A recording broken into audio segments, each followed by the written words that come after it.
Hello everybody, welcome back to the channel. My name is Rob with the Campbell Chronicles and thanks for joining us today.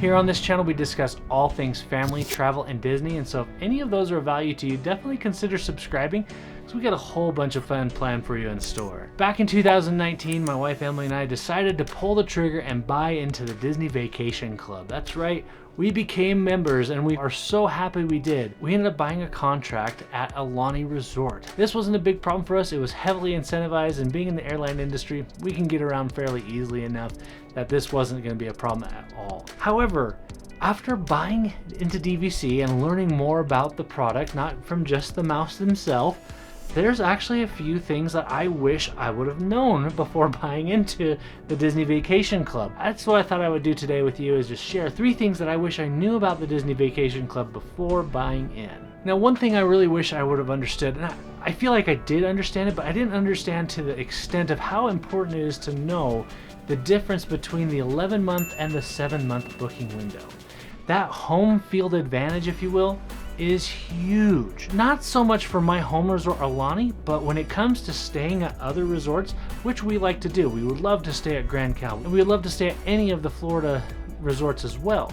However, being that we're Aulani owners right now, I really wish I'd have known how difficult it can be at that 7-month mark to book the resort you want at a place other than your home resort.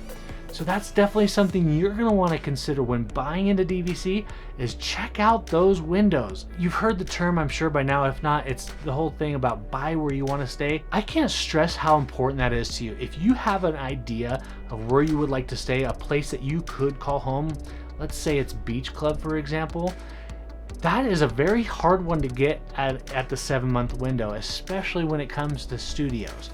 I find that very difficult to get into.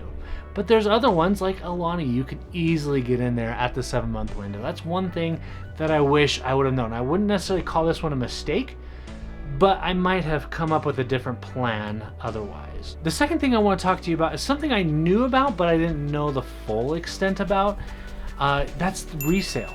The resale market is huge. There's a lot of contracts that are out for resale, and unlike other timeshares out there, Disney has people lined out the door around the block and some to buy DVC points. That is not true for any other timeshare out there. And so I really wish I'd have known, because I could have saved a lot of money had I want to. Now, that being said, that brings up a whole nother conversation of the blue card versus white card, which we can get into in a later video. But when it comes to just knowing before you buy, just know that there's 2 markets. There's the direct market and then there's the resale market. Both have their advantages. The direct market is definitely going to get you into the Moonlight Magic events. It's going to get you discounts at the parks, things like that, little perks that come up. Now, of course, when you buy direct, those are not always guaranteed. They change from time to time, and as COVID-19 taught us anything, it's that those don't always stick around either. They change. They're kind of fluid. So when it comes to buying direct, don't buy for the perks, buy for other benefits as well. Like for us, buying direct was very easy. It's an easy transaction. The financing aspect was extremely easy.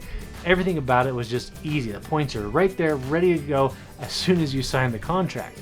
Whereas you go to resale side, you save a ton of cash. You save a lot of money. You don't get some of those perks. You get a white card instead of a blue card. You don't get the Moonlight Magic events or whenever they come back. You don't get the discounts, but you do get your room. You do get your stay. And so that is where it really does add up. So that's number 2. I really wish I'd known to more extent the difference and the resale side of it versus the direct. And the last thing, the third thing I want to talk to you today about is those annual dues. I didn't know, at least I'm not going to fault Disney for this, but it wasn't made abundantly clear how differing those annual dues can be. They change, and they did. I do remember very specifically saying that they usually go up yearly, and they have. That's held true, and so that's not a surprise. But I didn't know that it's a lot cheaper at some resorts than others. Like if you were to buy at Vero Beach or Hilton Head, those annual dues are way more expensive. And while the point costs and point charts might be lower, it's a lot more expensive when it comes to those annual dues. And vice versa. Even within Disney World, all those resorts they have there, their values, their annual due values are different depending on where you want to go. That being said, Alani, I'll full disclosure, I pay about $1,700 in dues annually on top of what my monthly payment is as well. So just keep that in mind. That I just wish I knew more about the dues. So when it comes to you and buying DVC, if you're on the fence about it and you haven't really researched into that, look at exactly how much you're going to be paying in dues. And if you're really curious to know, just so you know, in 2021 we paid about $8.35 per point, and we have about 205 points, so I'll let you do the math on that. But that varies. You know, every resort is going to have a different amount allocated, and it's by point. So just keep that in mind. The more contracts you have, the more dues you're going to have to pay. Just another little side note. So that's gonna about wrap it up for me today, guys, as far as 3 things that I really wish I'd have known more about when it comes to buying into the Disney Vacation Club. That being said though, we don't have any regrets. We don't. We love our DVC contract. We love going on a regular basis.